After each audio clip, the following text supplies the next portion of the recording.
Before we start, may I request you to keep your mobile phones on mute mode, please.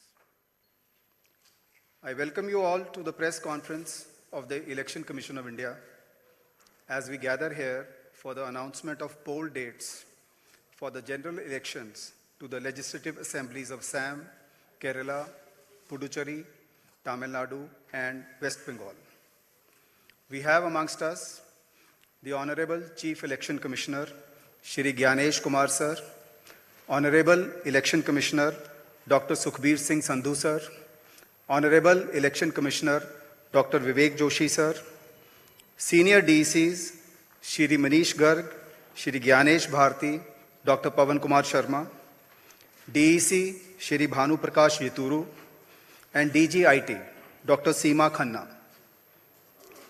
Now may I request the Honorable Chief Election Commissioner, Shri Gyanesh Kumar Sir, to share his thoughts with you and announce the dates of polling. Sir.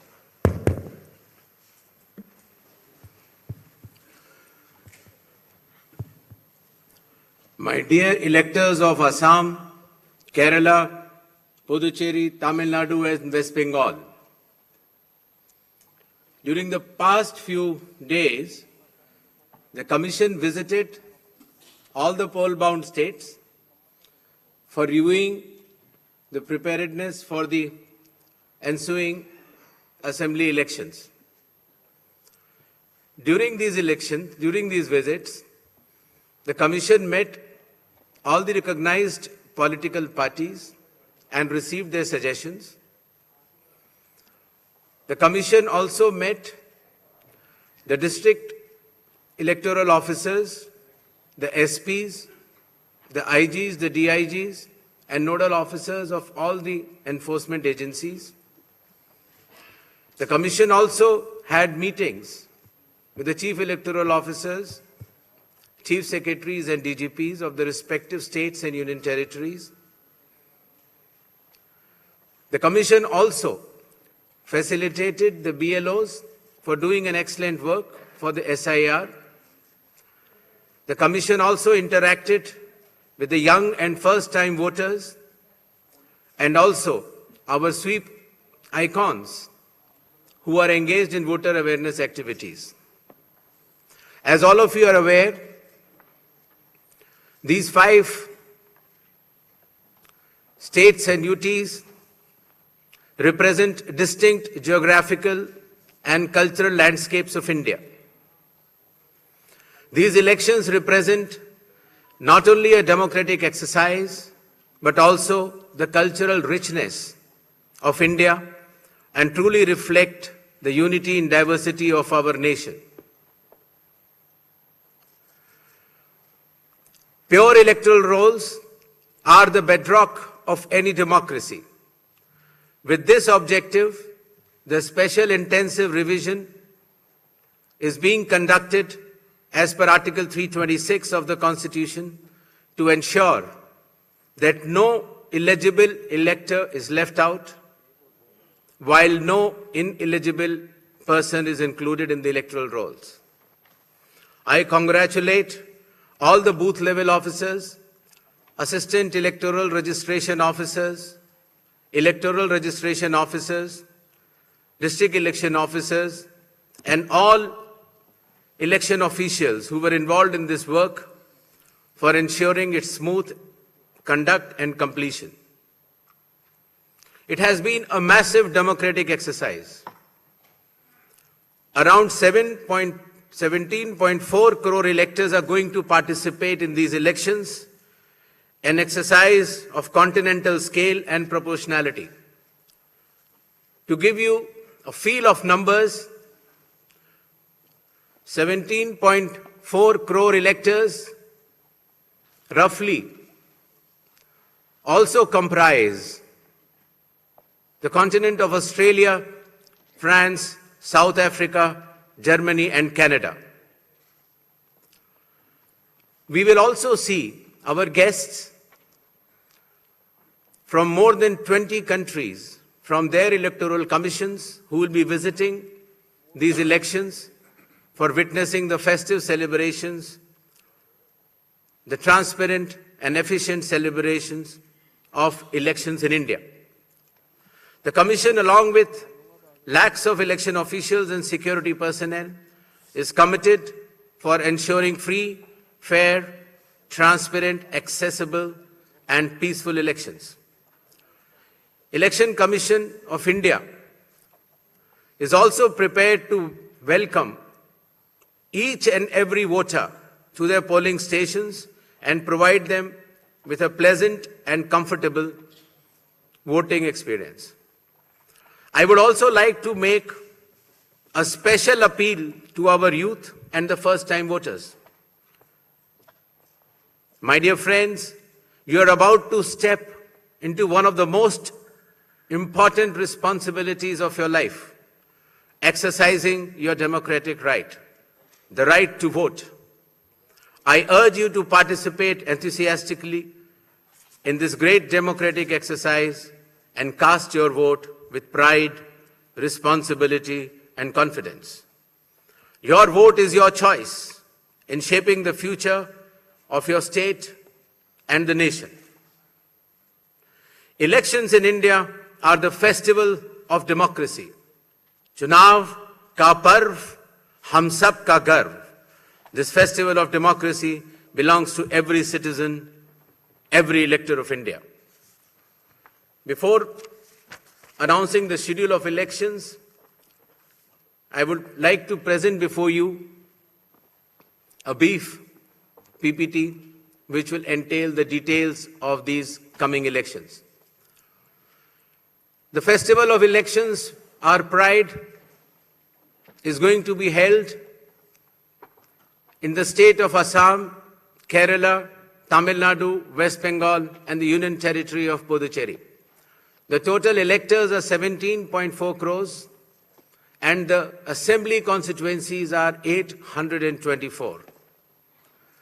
The number of polling stations is roughly 2.19 lakhs, and the electoral machinery would consist of roughly 25 lakh personnel. To give you an overview, the end of term of Assam Assembly is on 20th of May, Kerala 23rd of May, Puducherry 15th of June, Tamil Nadu 10th of May, and West Bengal 7th of May. To give you a little overview of the electors, Assam, as per the final list, would be roughly 2.5 crores, Kerala 2.7 crores, Puducherry 9.44 lakhs, Tamil Nadu 5.67 crores, and West Bengal, the final list on 20th February comprises of 6.44 crores, and the learned judges, after their adjudication, whatever supplementary list comes, they shall be added. To give you a feel of the category of our electors, we have more than 100 years of age centenarians in Assam, Kerala, even Puducherry, Tamil Nadu, and West Bengal. The 85 plus years of age electors are also good in number. Our Divyang Bhai and Bhai Behan, the first time electors, the electors from 20 to 29 years of age, and service electors. These are statistics which will be circulated to you. A total number of 2.18 lakh polling stations shall be set up. Majority of them will be in rural areas. Average per elector is between 750 to 850, less than 900 in any case. The model polling stations will be set up in all the states and UTs, and there will be specially women-managed polling stations. Webcasting shall be 100% in all the polling stations, and there will be Divyang brothers and sisters managed polling stations as well. The electoral exercise in India is one of the largest and most unique exercise in the world. For example, in Assam, the polling teams undertake arduous journey of 50 to 60 kilometers from Majuli via ferry and road, cross Brahmaputra River, and finally reach the remote Dhanegana polling station where 248 electors are there, and they reach there by tractor in the end. Similarly, in Kerala, Edamalkudi has around 693 electors, a tribal area of Idukki district, where the polling officials reach by completing 30 kilometers of journey through rugged off-road terrain by specified vehicles and followed by 8-kilometer trek by foot. Similarly, in Assam, West Bengal, in Alipurduar district, polling teams trekked through the Buxa Tiger Reserve Hills to reach the polling booths of 759 electors.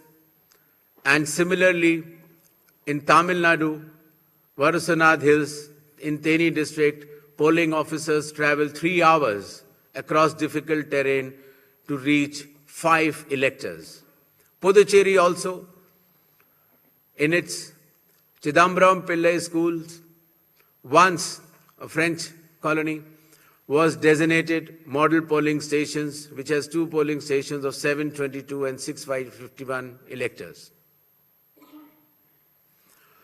A total of 25 lakh election officials shall be deployed across 5 states and union territory, out of which 15 lakhs will be polling personnel, 8.5 lakh security personnel, 49,000 micro-observers, 1,444 observers, 40,000 counting officials, 21,000 sector officers, and 15,000 micro-observers for counting as well. The voter awareness campaign has progressed well, the maximum of which came through the special intensive revision enumeration forms. Apart from that, the Election Commission itself, the Chief Electoral Officers, and our sweep icons have penetrated deep with the substantial range and depth to reach each and every voter. For EVM awareness, various camps have been organized at the district level and even at the returning officers level to ensure that the transparency, the efficiency, and the information dissemination regarding this transparent electronic voting machines reaches the grassroots. The EVM awareness is Assam, Kerala, Puducherry, Tamil Nadu, and West Bengal. More than 717 demonstrations centers were set up. Polling stations through mobile distribution vans were set up. People participated in EVM awareness, which is roughly more than 28 lakhs. And people who tried mock polls also, the hands-on on EVMs, were more than 25 lakhs. In order to ensure a pleasant voting experience, the Election Commission has issued directions that in every polling stations there shall be provisions for drinking water, toilets, signages, ramps, wheelchairs with volunteers, help desks, voter facilitation centers, sufficient lighting inside the voting compartment with adequate shade shall be there in all the polling stations. Special care shall be taken for all our respected senior citizens and Divyangjan. The polling station shall be on the ground floor. There shall be ramps. They have priority in voting. For seating arrangements, special benches shall be put up. They can also apply for home voting, and sufficient transport facility also will be available to our respected senior citizens and persons with disabilities. During the recent 12 months, the Election Commission of India has taken more than 30 new initiatives to ensure that elections are more transparent. The experience to the electors is much more pleasant, and all the stakeholders get all the necessary information as soon as possible. The first one of them has been the special intensive revision which ensures, in accordance with Article 326 of the Constitution, that no eligible voter shall be excluded, while at the same time no ineligible person should be included. Amongst the new initiatives, just outside the gate of the polling station, an elector can go, deposit his or her mobile, go and vote inside and come out and collect the mobile and go back.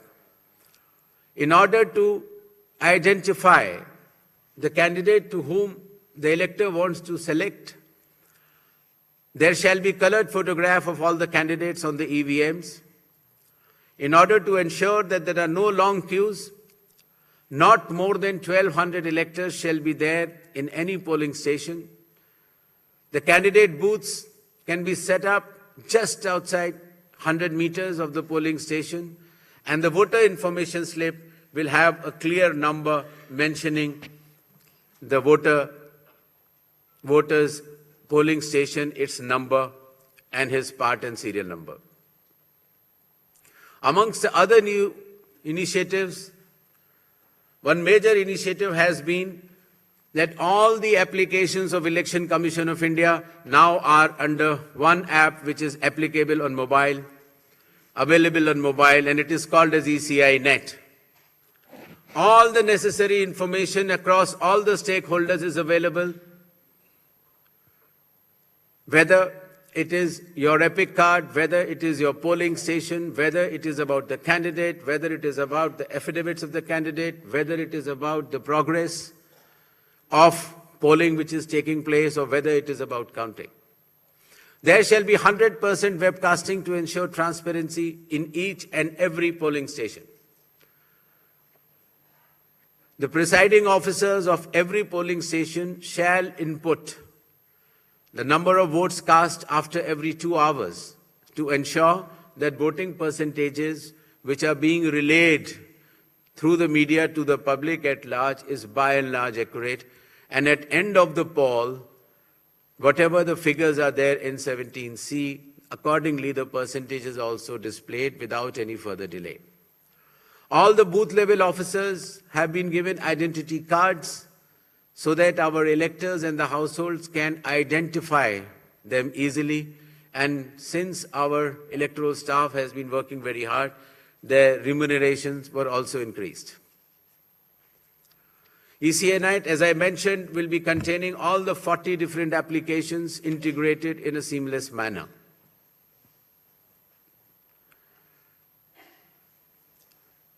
In another initiative to enhance transparency, the postal ballots will be counted 2 rounds before the EVMs. Similarly, all the statistics relating to the elections shall be available through ECI Net itself within 72 hours of counting being over. In case of any difference because of typographical errors between 17C, which is given at the polling stations, to all the polling agents who are present, and the EVM count, if there is a difference, the VVPATs of that EVM shall mandatorily be counted. Similarly, after the counting is over, the losing candidate can prefer, after prescribed payment of fee, checking of the EVM along with VVPAT counting. In order to ensure that the entire process is done similarly at all the polling stations, a gigantic training effort has been undertaken by the Election Commission of India by training officers right down to booth level officers by the Commission itself.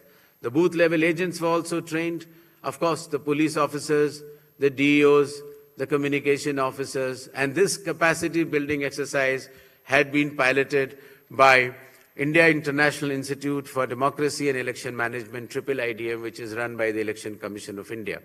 Election Commission of India also trains officers of more than 100 countries concurrently.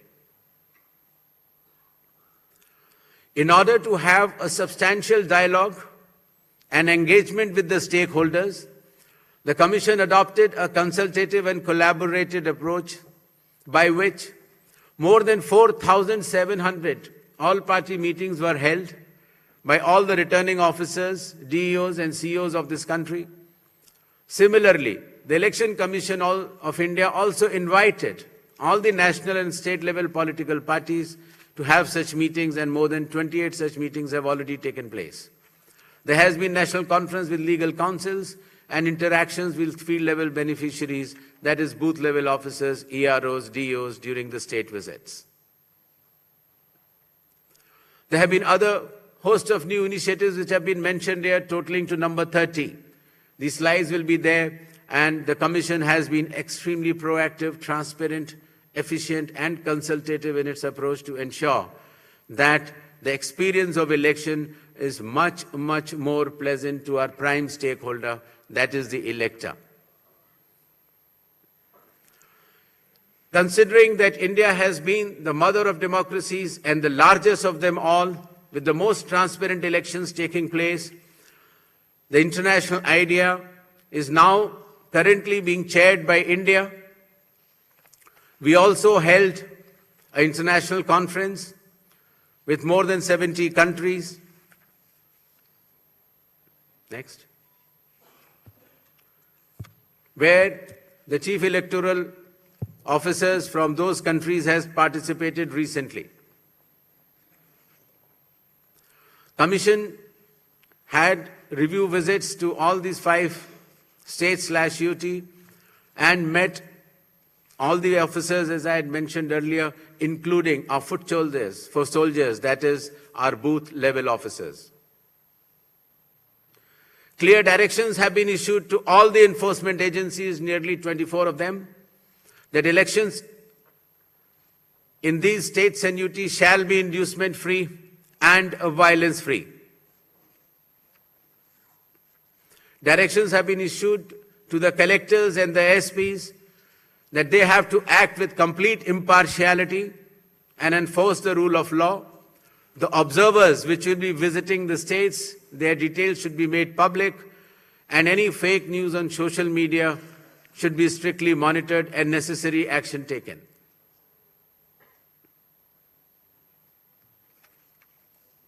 Shall we move to the poll shilling announcements now? Next. All 126 assembly constituencies for Assam, the polling shall be just in one phase, and the polling shall take place on 9th of April, Thursday, 2026. The counting shall be on 4th of May. All 140 assembly constituencies of Kerala shall also go for polling on 9th April, that is Thursday, and counting shall be on the same day, that is 4th May 2026. Puducherry also will go along with Assam and Kerala. The date of poll is 9th April and the counting will be 4th of May. Tamil Nadu. Tamil Nadu, all 234 assembly constituencies will go for poll on 23rd of April in one phase, and the counting shall be on the same day for all the 5 states/UT, that is 4th of May 2026. West Bengal. West Bengal, the 294 assembly constituencies, the polling shall be held in 2 phases. In the first phase, 152, and the second phase, 142. The date of poll shall be 23rd of April and 29th of April. And the counting shall be together for all, that is 4th of May 2026.